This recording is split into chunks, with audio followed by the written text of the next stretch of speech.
Saudara-saudara yang dikasihi oleh Tuhan Yesus, Shalom, kiranya damai sejahtera dan kasih karunia dari Tuhan Yesus Kristus menyertai kita semua. Pada kesempatan ini, mari kita bersama-sama merenungkan firman Tuhan yang akan kami ambil dari Markus 11 ayat 1 sampai 11. Demikian firman Tuhan. Ketika Yesus dan murid-muridnya telah dekat Yerusalem, dekat Betfage dan Betania yang terletak di Bukit Zaitun, Yesus menyuruh 2 orang muridnya dengan pesan, "Pergilah ke kampung yang di depanmu itu. Pada waktu kamu masuk di situ, kamu akan segera menemukan seekor keledai muda tertambat yang belum pernah ditunggangi orang. Lepaskan keledai itu dan bawalah kemari. Dan jika ada orang mengatakan kepadamu, 'Mengapa kamu lakukan itu?' jawablah, 'Tuhan memerlukannya. Ia akan segera mengembalikannya ke sini.' Mereka pun pergi dan menemukan seekor keledai muda tertambat di depan pintu di luar di pinggir jalan, lalu melepaskannya. Dan beberapa orang yang ada di situ berkata kepada mereka, 'Apa maksudnya kamu melepaskan keledai itu?' Lalu mereka menjawab seperti yang sudah dikatakan Yesus. Maka orang-orang itu membiarkan mereka. Lalu mereka membawa keledai itu kepada Yesus dan mengalasinya dengan pakaian mereka. Kemudian Yesus naik ke atasnya. Banyak orang yang menghamparkan pakaiannya di jalan, ada pula yang menyebarkan ranting-ranting hijau yang mereka ambil dari ladang. Orang-orang yang berjalan di depan dan mereka yang mengikuti dari belakang berseru, "Hosana, diberkatilah Dia yang datang dalam nama Tuhan, diberkatilah kerajaan yang datang, kerajaan Bapa kita Daud. Hosana di tempat yang maha tinggi." Sesampainya di Yerusalem, ia masuk ke Bait Allah. Di sana ia meninjau semuanya. Tetapi sebab hari sudah hampir malam, ia keluar ke Betania bersama dengan ke-12 muridnya. Amin. Sedemikian jauh pembacaan firman Tuhan. Berbahagia kita yang mendengarkan firman Tuhan, merenungkan serta melakukan dalam kehidupan sehari-hari. Bapak, Ibu, saudara-saudara yang dikasihi oleh Tuhan Yesus, tema renungan kita saat ini adalah diberkatilah yang datang dalam nama Tuhan. Diberkatilah yang datang dalam nama Tuhan. Dalam konteks perikop ini yang diberkati adalah Tuhan Yesus sendiri. Karena kita adalah pengikut Kristus, kita adalah anak Kristus, kita adalah murid dari Tuhan, dan kita adalah tubuh Kristus, bahkan ranting dari pokok anggur yaitu Kristus sendiri. Kalau yang diberkati Yesus, yang diberkati Tuhan Yesus sendiri, kalau kita pengikutnya, kita pun ikut terberkati. Seperti ketika bangsa Indonesia merdeka, itu yang berjuang bukan kita, tapi pahlawan-pahlawan kita. Pahlawan-pahlawan yang telah gugur mendahului kita. Tapi kita pun bisa menikmati kemerdekaan itu. Kita pun ikut menang bersama pahlawan-pahlawan itu. Sekarang Bapak, Ibu, Saudara yang dikasihi oleh Tuhan Yesus, bagaimana supaya kita ikut terberkati oleh Tuhan Yesus? Bagaimana supaya kita betul-betul diberkati dan kita juga datang dalam nama Tuhan? Satu yang harus kita lakukan adalah seperti yang dilakukan oleh murid-murid Yesus yang 2 tadi diutus. mendengarkan dan melakukan kehendak Tuhan Yesus. Mendengarkan, tidak hanya mendengar. Mendengarkan itu berarti memperhatikan dengan seksama apa yang difirmankan Tuhan. Dan melakukan, tidak hanya mendengarkan, tapi melakukan kehendak Tuhan Yesus. Kadang manusia itu tidak mau mendengarkan dan melakukan kehendak Tuhan, tapi lebih menuruti kehendak dan perasaan dan logikanya. Seperti itu. Ada ilustrasi yang menarik yang saya dapatkan dari pembaca begini. Ada seorang sahabat yang ingin pergi ke tempat sahabatnya di atas gunung. Pada waktu itu belum ada penerangan seperti listrik saat ini. Karena perjalanannya jauh hingga dia sampai malam baru dalam tengah-tengah perjalanan. Tapi dia sudah menyiapkan lantera, menyiapkan pelita yang dari minyak itu. Dia berjalan, tapi di tengah perjalanan dengan membawa lentera itu ada angin yang keras, ada gerimis yang datang sehingga lenteranya mati.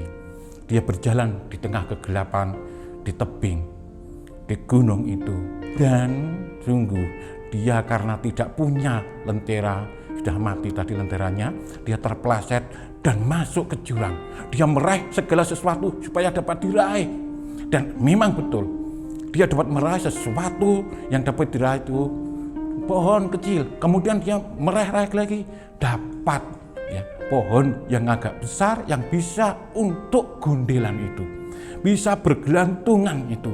Dia memegang terus, lama-lama menjadi lelah juga, capek juga. Dia berseru pada Tuhan, Tuhan tolong aku angkat dari jurang ini. Tuhan mendengar apa yang dikatakan oleh orang itu. Kemudian Tuhan mengutus malaikat untuk datang menemui orang itu. Malaikat itu berkata kepada orang yang bergelantungan itu, kata Tuhan, kamu harus melepaskan gantunganmu itu. Gelantunganmu itu harus kamu lepaskan. Jangan bergelantungan di situ. Dia nggak percaya. Tuhan mau saya mati. Aku nggak mau melepaskan ini. Kalau ini saya lepaskan, pasti saya mati. Sebab aku jatuh ke jurang yang sangat dalam. Tapi malaikat itu, terserah kamu. Tuhan berfirman, berpesan kepada saya seperti itu. Engkau mau ya baik, nggak mau nggak apa-apa. Aku hanya punya pesan. Kemudian malaikat itu pergi. Dan orang itu bergelantungan terus. Capek sekali semalam-malaman. Setelah pagi hari dia melihat ke dasar jurang, ternyata dia bergelantungan hanya beberapa sentimeter dari dasar jurang. Dan ketika dilepaskan, dia sudah bebas, nggak mati. Tapi karena perasaan dan logikanya, dia tidak menuruti perintah Tuhan. Itu kadang-kadang yang kita lakukan. Kita harus menuruti keinginan diri. Kita mengikuti logika kita, perasaan kita, tidak mendengarkan dan melakukan kehendak Tuhan. Dan saat ini kita diingatkan Tuhan untuk mau mendengarkan dan melakukan kehendak Tuhan, walaupun secara logika tidak masuk, walaupun secara akal tidak masuk akal, walaupun secara perasaan tidak masuk perasaan, tapi lakukan itu, pasti Tuhan memberikan yang terbaik bagi kita. Yang kedua adalah mau berkorban seperti yang dilakukan oleh murid-murid Yesus. Dia berkorban waktu, perjalanan, berkorban tenaga, berkorban materi, mau juga menghadapi tantangan. Berkorban materi, tenaga jelas, berjalan tenaga. Berjalan waktu, ada waktunya. Kemudian kalau materi, dia mengalasi keledai itu dengan pakaiannya. Berarti dia berkorban yang paling baik, waktu yang paling baik. Dia nggak menunda-nunda lagi. Dia berkorban materi, tenaga, dan waktu. Kita juga harus seperti itu, berkorban waktu, tenaga, materi untuk Tuhan.